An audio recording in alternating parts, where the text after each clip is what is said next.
구약성경 잠언은 지혜서입니다.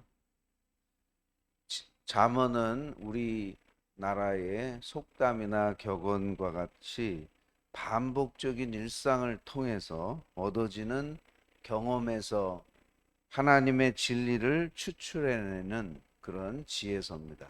그래서 지혜로워지기를 원하는 사람은 잠언을 계속해서 묵상하라고 권면합니다.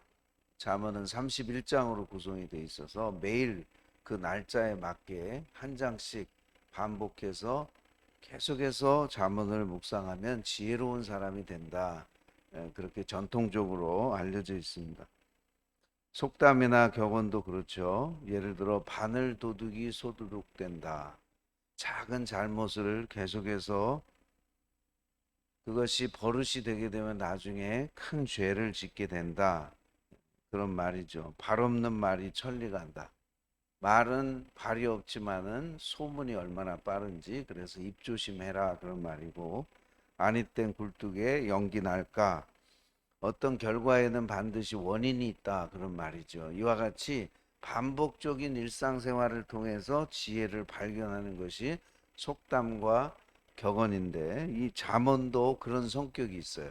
다만 잠언과 우리 속담과 격언의 차이점은, 잠언은 계시적 측면이 있어요. 그래서 하나님의 지혜와 하나님으로부터 오는 그러한 일상적인 삶 속에서 얻어지는 그런 법칙이라고 할 수 있겠죠. 자연에는 자연 법칙이 있는데, 우리가 이 세상 살면서 하나님이 세우신 여러 가지 법칙들을 이 잠언에서 보여주고 있는 것입니다. 오늘 본문 말씀 잠언의 지혜를 보면, 잠언 11장 16절에 유덕한 여자는 존용을 얻고 근면한 남자는 재물을 얻느니라. 유덕하다는 말은 덕이 있다는 말입니다. 덕이 있는 여자는 존영을 얻고 존경을 받는다. 그래서 덕이 있어야 된다는 거죠. 덕이 있어야 사람들에게 존경을 받고, 근면한 남자는 재물을 얻느니라. 성실하고 근면한 그런 사람에게는 재물이 붙는다 그런 말인데, 재물이 있다고 해서 존경을 받는 건 아니에요. 그래서 앞에 말씀과 비교를 해보면, 근면한 사람은 재물을 받지만 덕이 있어야 존경을 받는다. 남자고 여자고 다 마찬가지입니다. 남자고 여자고 대꾸 형식으로 지금 16절에 말씀하고 있는데, 근면한 사람은, 성실한 사람은 재물을 얻지만은 사람들에게 존경을 받는 사람은 덕이 있어야 된다. 유덕한 사람이 존경을 받는다. 그런 지혜를 우리에게 가르쳐 주고 있습니다.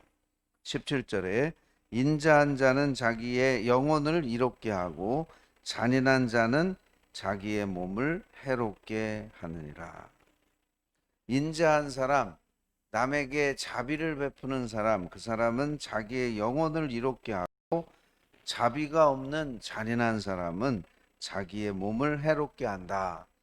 그래서 이 지혜는 우리에게 영육 간의 건강을 원한다면 자비로운 사람이 되어야 한다는 것을 우리에게 가르쳐 주고 있습니다. 다른 사람을 불쌍히 여기고, 다른 사람을 도와주고, 다른 사람을 성공하게 하고, 다른 사람을 행복하게 하는 사람은 결국은 자기가 이로운 거예요.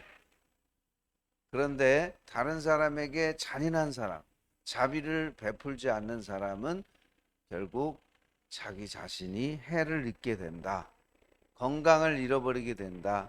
영적으로나 육적으로 건강을 잃어버리게 된다라고 하는 지혜를 우리에게 가르쳐 주고 있습니다.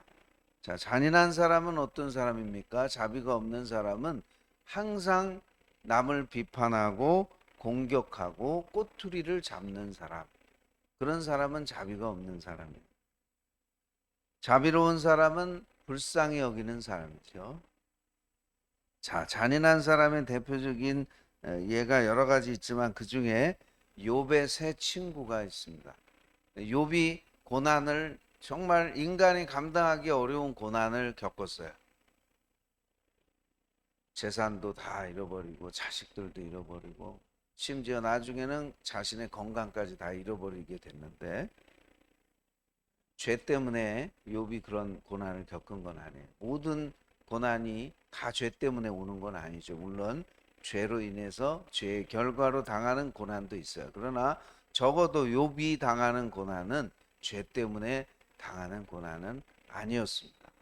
그런데 욥의 세 친구가 찾아와서 욥을 위로하기는커녕 욥에게 너는 네가 죄를 범해서 그래, 네가 잘못해서 그래 하면서 상처난 자리에 고춧가루를 붓는 것처럼 더 욥을 고통스럽게 만들었어요. 욥의 세 친구가 와서 위로해주고 격려해주고 한 게 아니에요. 네가 잘못해서 그런 거야, 네 잘못이야, 이렇게 말하니까 욥은 참 너무 마음이 아팠고 힘들었는데, 나중에 이제 욥기 맨 뒤에 가보면 하나님의 그 마지막 하나님께서 판단하시는 내용이 나오는데, 하나님께서 욥을 인정하시고 욥의 세 친구를 책망하십니다. 욥의 세 친구가 잘못했다는, 욥은 죄 때문에 그런 게 아닌데 너희가 친구로서 자비를 베풀지 않고 욥을 정죄했기 때문에 하나님께서 욥의 세 친구를 판단하시고 너희들의 잘못이다. 마지막 욥기 맨 마지막에 가면 그렇게 결론이 나오는데, 참 이 반전이 일어나요, 마지막에. 근데 이 마지막 반전이 어떻게 일어나는가 하면, 욥이 잘못한 세 친구를 기도함으로써 회복이 되고 복을 받아요. 놀라운 말씀이에요.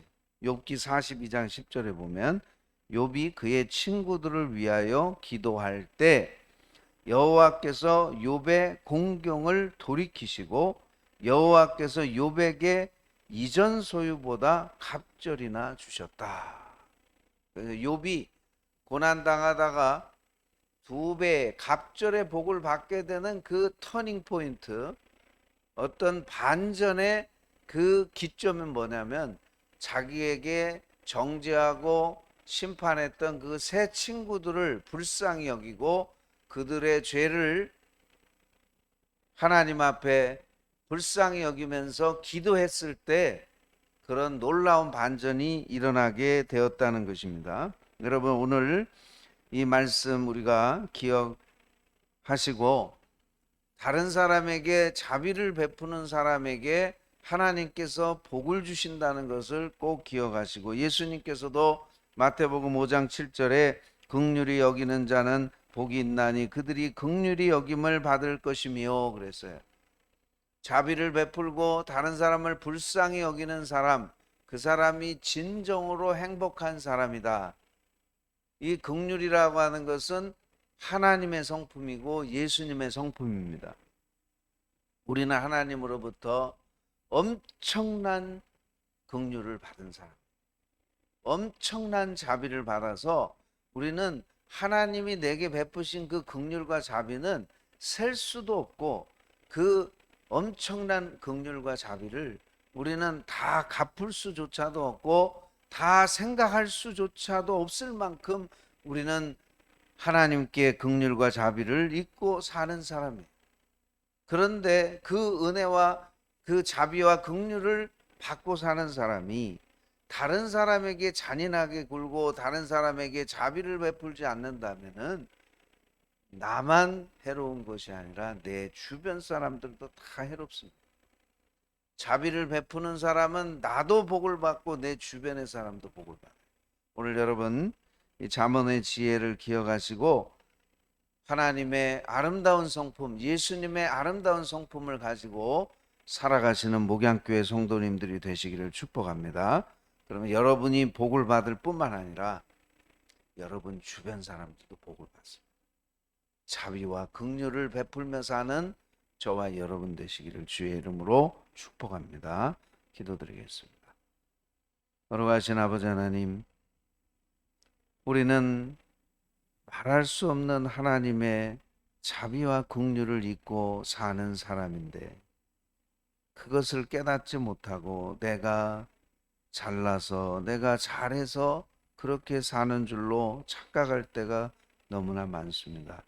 하나님의 자비와 긍휼이 아니었다면 우리는 벌써 다 멸망했을 텐데 하나님께서 우리를 불쌍히 여겨 주셔서 우리를 사랑해 주시고 오래 참아 주셔서 여기까지 오게 되었습니다. 하나님, 우리도 이제는 잠언의 지혜를 따라서 우리 주변의 형제나 이웃에게 자비와 긍휼을 베풀 수 있는 그런 사람이 되어서 하나님께 복을 받게 하여 주시옵소서.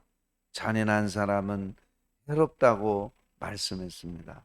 다른 사람 함부로 정죄하고 비난하고 비판하고 꼬투리 잡고 그런 인생이 되지 않도록 하나님 저희들의 삶을 인도하여 주시옵소서.